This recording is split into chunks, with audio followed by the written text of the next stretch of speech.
All right, y'all. Welcome to our latest episode of Beyond the Headline, where we dig into a specific article with one of our fantastic expert guests and we talk about the piece. What does it say on the headline? Is there more to unpack? Is it one-sided? We're going to hear from the people with the boots on the ground perspective to help us unpack these awesome articles.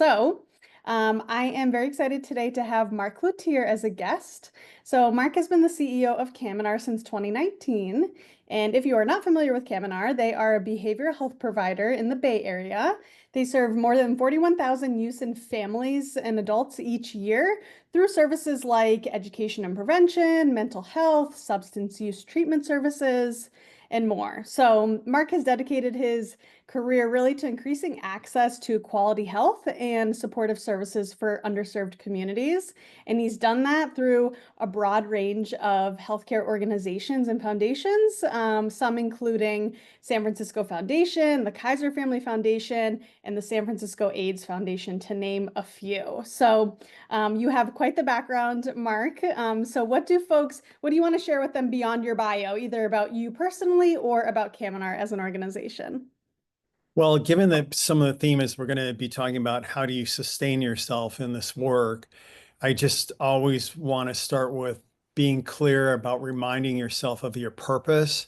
What is it about this work that drew you? What is it that's in it for you? How does it relate to your meaning structure? How does it relate to your family system? Mhm.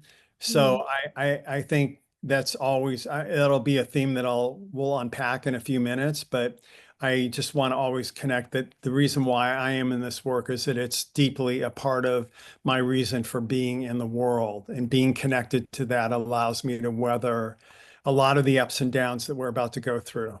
Mm, amazing. Thank you for calling that out and appreciate your candidness and honesty and vulnerability as we dig into this topic. Certainly. So the piece that we're going to talk about today, it ran last month in the Chronicle Philanthropy. Is written by an editor who focuses on fundraising called Rasheeda Childress. And the name of the piece was Tips to Maintain Your Well-Being Amid Tariffs, Layoffs, and Recession Talk. So the publication itself is, of course, focused on a nonprofit audience. So let's start there. So would you agree, I guess, with the overarching theme that they're painting, that there's a sense of stress for folks who are working in the nonprofit sector right now? Yeah, I think there's a lot of, there have been so many new executive orders. Orders come out, they're retracted, they're refined, they're remanded to the judicial system. There's just a lot of chaos. And I'm not trying to be partisan in saying this. Chaos is part of the strategy.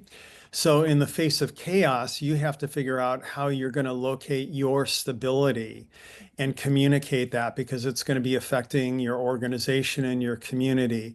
And I think it's an imperative for nonprofit leaders to kind of pound a stake in the ground and to be clear about what you're about, how you're going to support yourself and your organization and your community, and how you create continuity in the face of all this chaos. Yes, yes. And you touched on, just kind of like why do we think there's so much, uncertainty right now? You already touched on that with, the executive orders and all the changes. Would you say it's been just particularly heightened, I guess, this last year or so? Because you've been in the nonprofit sector for quite some time. So this is a industry that you know very well. Does it Right. feel particularly Well, challenging right now? yeah, and I refer to it as a pancaking effect that like in an earthquake, which is at the highest level, federal employees, large federal programs, CDC, NIH. I'm in the healthcare field, so I'm going to be talking about that particular domain has all been cut. There's threats to other discretionary health and social programs that affect health. There are threats to the entitlement programs of Medicare, Social Security, and Medicaid. And all of those begin to impact like state and local governments that then affects their ability to fund local organizations. So you see this kind of pancaking starting at the top of the building and crashing in, and then it pancaking down and creating this pressure the lower you go in the funding stream system. So Mhm. we're all going to be facing a lot of uncertainty, a lot of back and forth. I just think the level of threat that is commensurate with what the budget reconciliation frameworks look like is really portends a profound reorganization actually of the health and social sector economies. Mhm. Definitely. Yeah. And that's why, I think the, again, just to kind of talk about what they talk about in the piece is it's important to kind of center yourself, make sure you're thinking about your purpose, make sure you're, just taking care of yourself and your well-being. And so I can only imagine what it's like, again, working in the nonprofit sector and sitting on your side of the Zoom screen. But I think with everything that you mentioned too, kind of like the trickle down effect, of course, it impacts, everybody, not just folks Right. working in the nonprofit sector. And of course, it's a very noisy and very chaotic, news cycle every day nowadays. And so there's so much that's impacting everybody's mental health. And so from that perspective, I'd love to hear from you too. The article talks about the importance of like making a plan, feeling in control. I think most people can probably agree with that. Like when they feel like they have control over things, it gives them a little bit of a sense of ease. So I'm curious, maybe with your work at Caminar and with the clients that you serve, are there specific exercises or like tangible pieces of advice that can help people start to feel like they are in control? Well, I'm going to start out with the classic metaphor of when the plane is losing elevation and the oxygen mask drops down. You need to put it on yourself. You need to position it correctly. You need to make sure it's working because you need to take care of yourself Mhm. before you can help other people, because this is not going to be a short-term thing. The metaphoric plane is losing elevation and will continue to. Yes. And then I go to kind of the classic, caring, self-care of, meditation and mindfulness, focusing on your health. So making sure that you're getting adequate sleep, that you're Mhm. getting adequate exercise, that you're not binging on Ben and Jerry's all the time, but they're eating a nutritional diet. Well, we all have our coping mechanisms, right? Of course, of course. Some of it's Ben some and of it's Jerry's fan. some of it's ice cream, some of it's like binge watching TV. And Yeah. that's natural. You need to be gentle with yourself. That's going to occur. You need to give yourself some slack, but you Mhm. need to really think about this for the long term. And I think the other really important thing, I mentioned this earlier, but to connect back to your meaning system. And sometimes your meaning system is the traditions that you grew up in. It may be a faith community that you're part of. It probably includes your community and your family and your closest friends. And this is a time to draw people near. Mhm. We know from the health literature that social contact and meaning making is a great preventative to stress and to long-term health decline. Mhm. So I think we really need to like think about this and get structural about it. Is really plan it, put it into your day, put it into your planning, be intentional, and not compromise about giving it up. Mm, I love that. Yeah, I love the idea of like just being very thoughtful about just even just the social interactions. Like, of course, during the pandemic, we all saw what happened to all of us when you're just socially isolated. And to your point, just sitting and binging on TV or whatever it may be. And how important it is to proactively say, okay, once a week, I'm gonna, go and get dinner with a friend, or I'm gonna, meet up with somebody and do a walk, and again, that looks different for everybody, but if you set those very clear goals, you almost hold yourself accountable. Like I have to do this, but it shouldn't feel like a chore because it's only going to make you feel better, right? Well, and it's gonna start feeling once you've really done it, it's gonna feel like an oasis or a refuge in your week. I know for me, one of the things that's really important to me is I celebrate Shabbat on Friday night with my family. So it's Mhm. a combination of being in community, revisiting the meaning that we have in our lives, and to just connect on a very deep level. It's very restorative for me, and it's such an important ritual during this period. Yes, I love that. Yeah, I'm sure it's very grounding as well. And the purpose piece, it makes me think of this is a little bit of a tangent, but it makes me think of the Netflix series Blue Zones. I don't know if you're familiar with it, but Yes, I am. yeah, it tracks just the people, the places all across the world where people live to be over 100. And so one of the themes in a few of the countries was, people having purpose in their life. And that's one of the factors of why they've lived beyond 100. And I just love that. It's something that really grounds you in why you're in this world and why you're meant to do what you're doing. And that's not necessarily related to your job or your profession, but just your place in this world and what you're providing in it. So that purpose piece, I think just kind of puts everything into perspective a lot of times.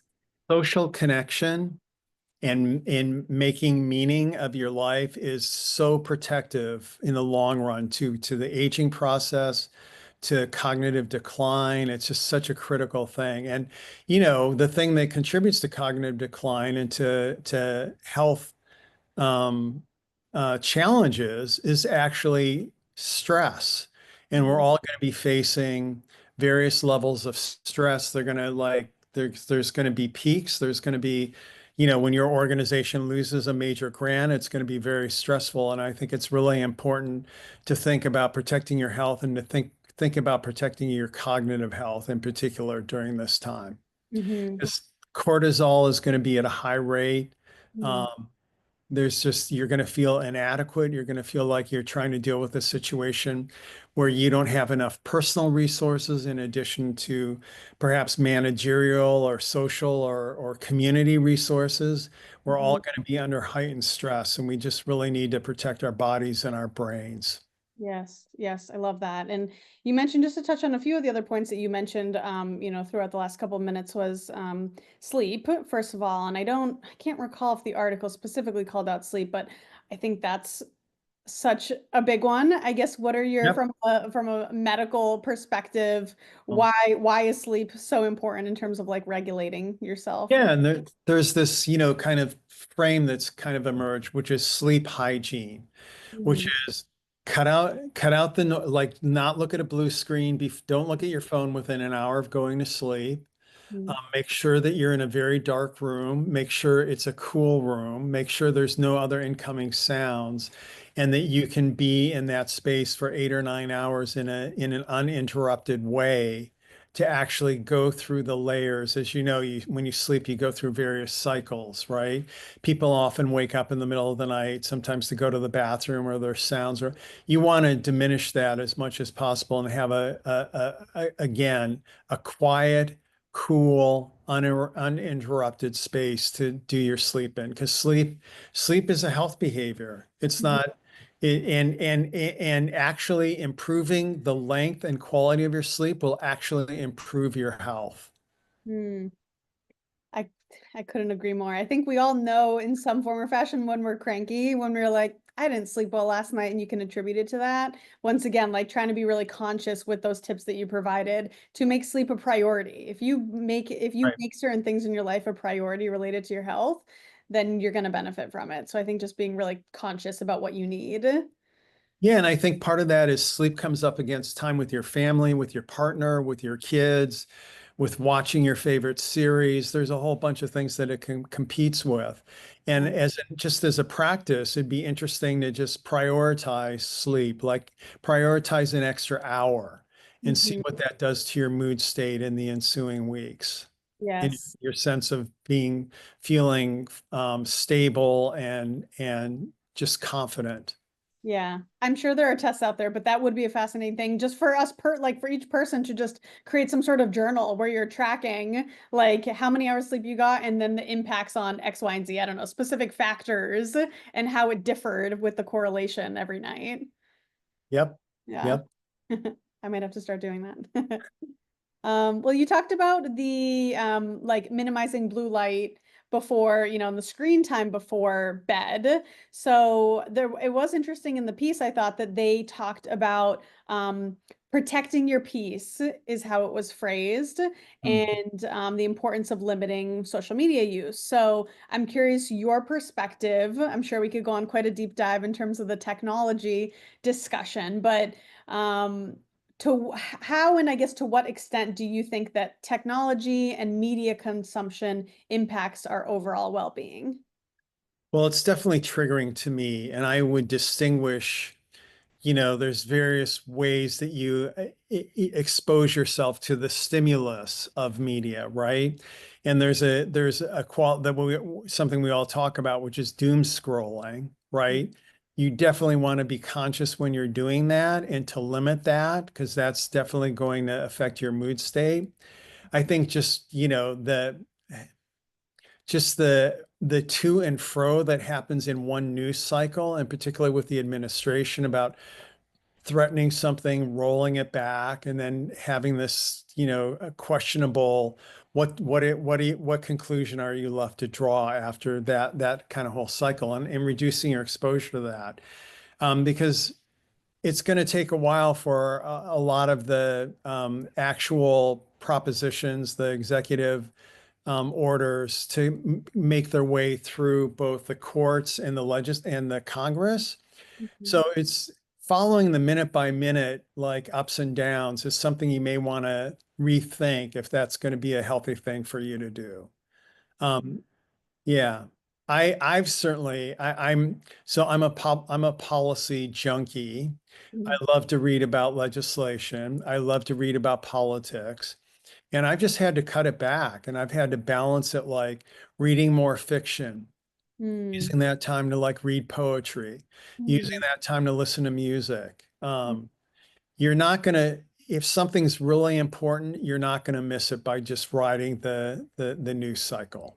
Yeah, that's a great call out because I think people feel pressure that they put on themselves to feel like they need to be if kind of knowing what's going on in the world is important to them, and I think it is for the majority of people. They put a lot of pressure on themselves to like continuously be plugged in and in the know and as things are changing, and obviously that gets overwhelming because to your point, they're minute by minute updates. So Yeah. maybe it's just kind of like letting go of that expectation of yourself. Well, I think you're making me think of another dynamic actually. And I think for a lot of people who've been very involved in politics and have been kind of activists their whole life, there's almost a sense that if you are not suffering in Mm. this period, you're not committed enough. That somehow the more anguish you can experience and express is some reflection of the level of dedication or commitment that you have. And I think we all need to really question that. Yes.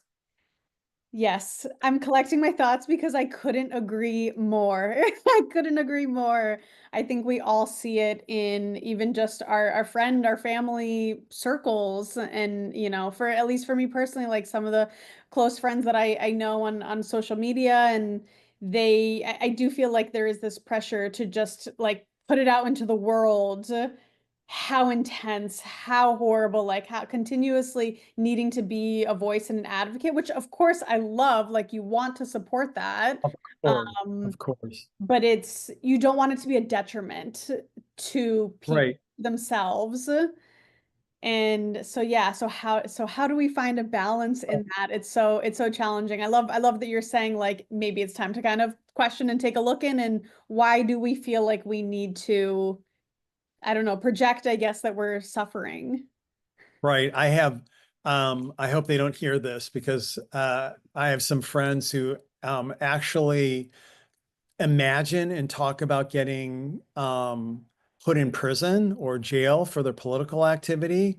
Mm, And I think that they have that as an active possibility, is mm, in my observation, bringing unnecessary anguish to them in their mental health.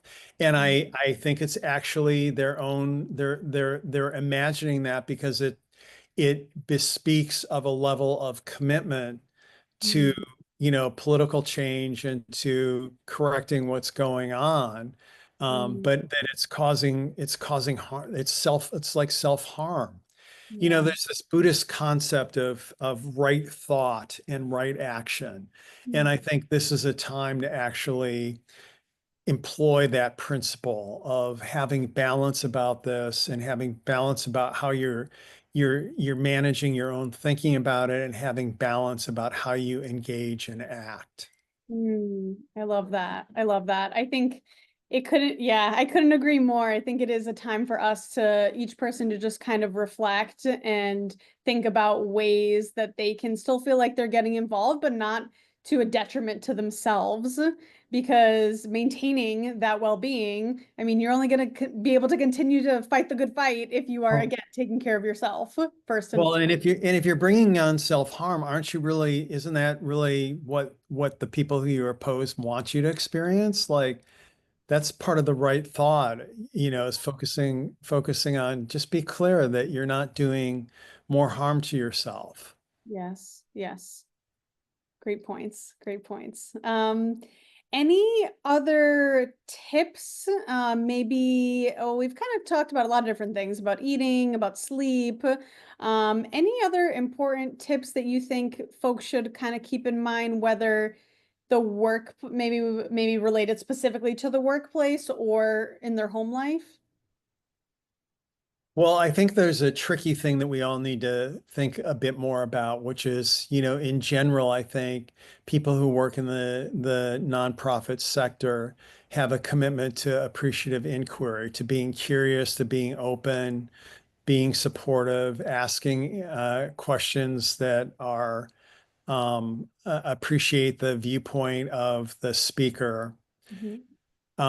and the kind of exposure that that can like create for you when you're with people who actually fundamentally disagree with your principles or what the Mhm. work of your organization is about. And I think it's really important to have a very clear line about what you're willing to tolerate and when a conversation is no longer helpful or productive to you, and that Mm, you give yourself your permission to say that and to mm, exit situations that are intentionally harmful or toxic to you, and to mhm. just be aware of where that line is. Mm, I love that. Yeah, I mean, I think like with therapy, it's, your therapist always says you have to set boundaries, whether that's with family, friends, boundaries are important to maintain, again, our well-being. So that's definitely what I heard right there. Just when if it crosses a certain line and it's no longer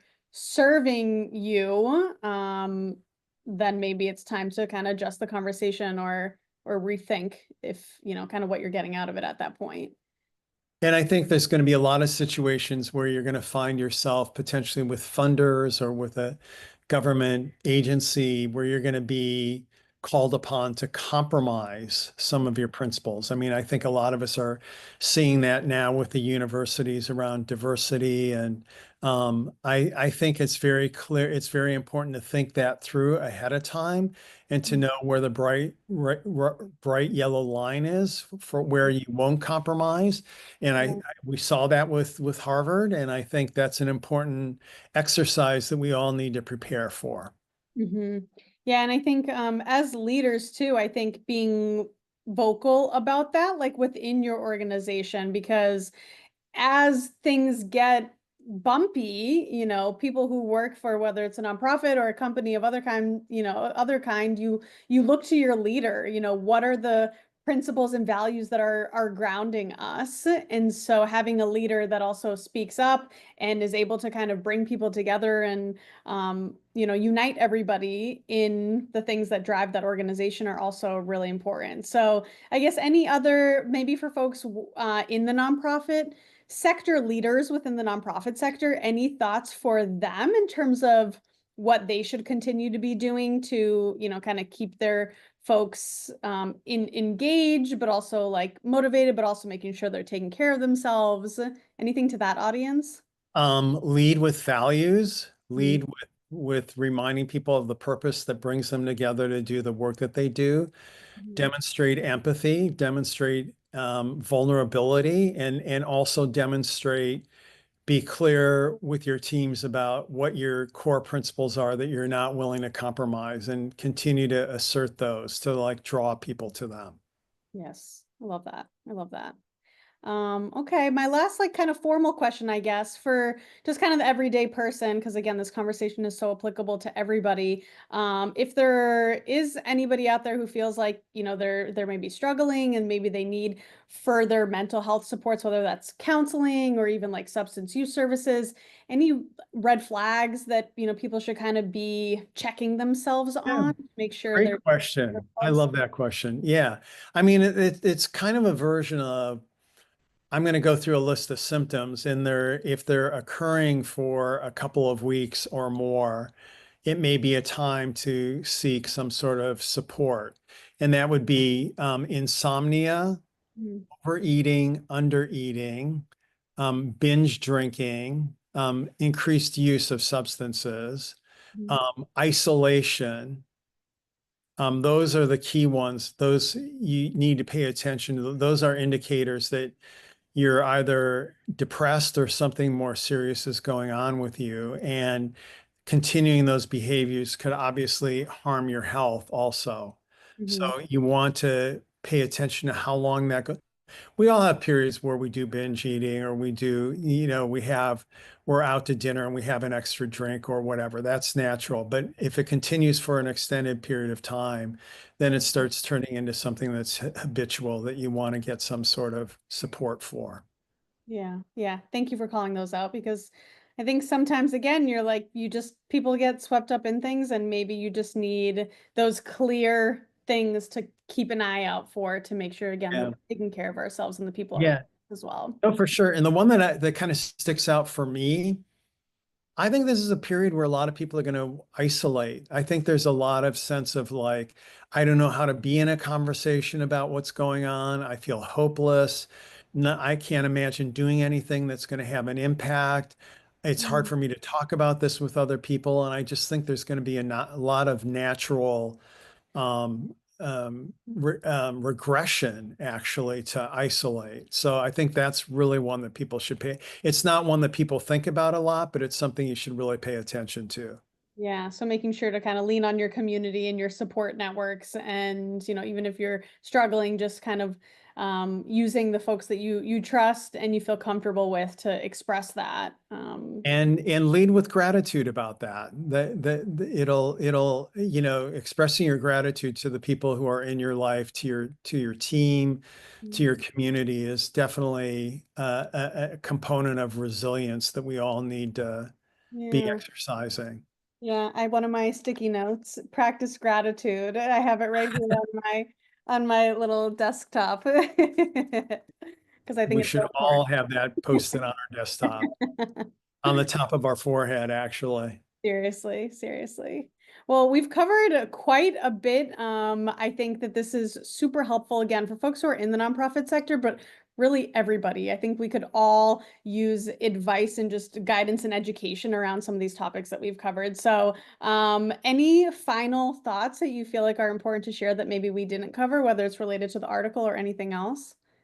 I kind of an odd way to end it, but I think, all of these things that we've discussed, you need to be disciplined about doing them. I think there's going to be a lot of reasons to like avoid doing them. Mhm. And I think you're going to have to be intentional and you're going to have to be planful. And I think if you do that, you're going to be in better shape. You're going to show up in a better way to do your work, to be in your family, to be in your relationship. Mm. And that's what we want to continue to do. Yeah, I love that. Accountability. It's so important. So important. Amazing. Well, if folks want to get in touch with you or learn more about Caminar, how can they do that? You can reach me through www.caminar.org and you can go to staff and my email is in that on our website. So please Awesome. feel free to reach out to me. I look forward to hearing from people. Awesome. All right. Well, Mark, really, really appreciate your time. Thank you for My talking pleasure, about this Liza. really important topic with me. And yeah, we'll catch you next time on Beyond the Headline. Bye, folks.